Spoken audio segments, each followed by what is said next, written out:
আসসালামু আলাইকুম এভরিওয়ান।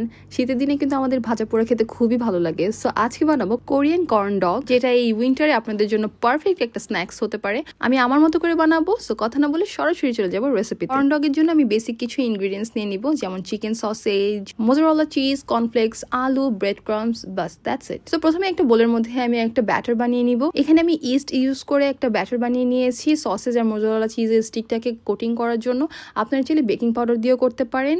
আমি বেকিং পাউডার এটা আপনাদের জানাচ্ছি না, আমি জাস্ট ইস্ট দিয়ে কিভাবে বানিয়েছি ব্যাটারটা ওইটা আমি ডেসক্রিপশনে দিয়ে দিয়েছি। অবশ্যই ডেসক্রিপশন ফলো করলে আপনারা পুরো ব্যাপারটা বুঝতে পারবেন। সো ব্যাটারটা পুরোপুরি কিন্তু লিকুইড হবে না, কিছুটা এরকম হবে যেরকমটা আমি ভিডিওতে দেখাচ্ছি। সো ব্যাটারটা বানিয়ে কিছুক্ষণের জন্য আমি সাইডে রেখে দিব। আর এখানে একটা আলু নিব, যেটাকে আমি একদম ছোট ছোট কিউব আকারে কাট করে নিয়ে তারপরে এটাকে আমি একটু সেদ্ধ করতে দিব। অবশ্যই ভালো করে ওয়াশ করে নেবেন। সো সেদ্ধ হতে হতে এখানে আমি আমার সসেজ গুলোকে নিয়ে নিলাম আর চিজটাকে নিয়ে নিলাম। সসেজের চিজটাকে আমি ট্রাই করেছি সেম সাইজে সেম শেপে কাট করে নিতে। সো সেম সাইজে সেম শেপে কাট করে নেওয়ার পরে আমি একটা স্টিকের মধ্যে ফার্স্টে সসেজ, তারপরে উপরে মোজারেলা গেঁথে নিয়েছি। আমি যে ব্যাটারটা বানিয়েছিলাম ওইটাতে অলমোস্ট 9-10টার মতো কর্ন ডগ হবে। এখানে যে আমি আলু সিদ্ধ দিয়েছিলাম ওই আলুটাও সেদ্ধ হয়ে গিয়েছে। আলুটাকে আমি ভালো করে মুছে উপরে জাস্ট কর্নফ্লাওয়ার দিয়ে আর অল্প একটু লবণ দিয়ে আমি মেখে নিয়েছি। আর এখানে আরেকটা বাটির মধ্যে আমি ব্রেড ক্রাম আর আরেকটা বাটির মধ্যে আমি নিয়ে নিলাম কর্নফ্লেক্স। নিয়ে কর্নফ্লেক্সটাকে আমি একটুখানি ভেঙে ভেঙে নিয়েছিলাম। আর আমার কাছে সবচেয়ে ডিফিকাল্ট যে পার্টটা ছিল সেটা হচ্ছে এই কোটিংটা করা।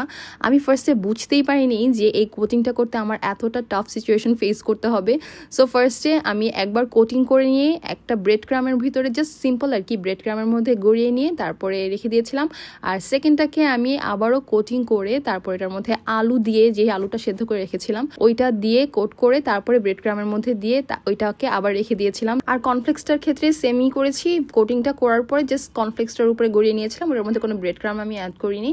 সো এই তো আমার সবগুলো রেডি হয়ে গিয়েছে। আপনারা চাইলে কিছুক্ষণের জন্য ফ্রিজেও রাখতে পারেন, চাইলে সরাসরি ভাজতে দিয়ে দিতে পারেন, এটাতে আরো বেশি ভালো হবে ব্যাপারটা। সো এখানে আমি জাস্ট তাড়াতাড়ি ঝটপট ভেজে নিচ্ছিলাম, কারণ ভিতরের চিজটা কিন্তু খুব তাড়াতাড়ি মেল্ট হয়ে যায়। সো এটা যেহেতু অলরেডি ভিতরের জিনিসগুলো অত বেশি কুক করার তেমন কিছু নেই, উপরে একটা পারফেক্ট ক্রিস্পিনেস চলে আসলে এটা হয়ে যায়। সো এই তো আমার কর্ন ডগ রেডি। এই উইন্টারের জন্য কিন্তু এর থেকে বেস্ট স্ন্যাক কোনো কিছু হতে পারে না। বাংলাদেশে কিন্তু এখন অনেক রেস্টুরেন্ট আছে যেখানে এই কর্ন ডগ গুলো পাওয়া যায়। আপনাদের কষ্ট করে রেস্টুরেন্টে দৌড়াতে হবে না, যখন ইচ্ছে তখন বাসায় বানিয়ে খেতে পারবেন। সো আই হোপ আপনাদের কাছে আমার এই বিকালের স্ন্যাকের আইডিয়াটা ভালো লেগেছে। আপনারা যদি এরকম আরো স্ন্যাক্স আইডিয়া চান আমাকে কমেন্ট করতে পারেন। So it's all for now, see in the next video. Bye, thanks for watching.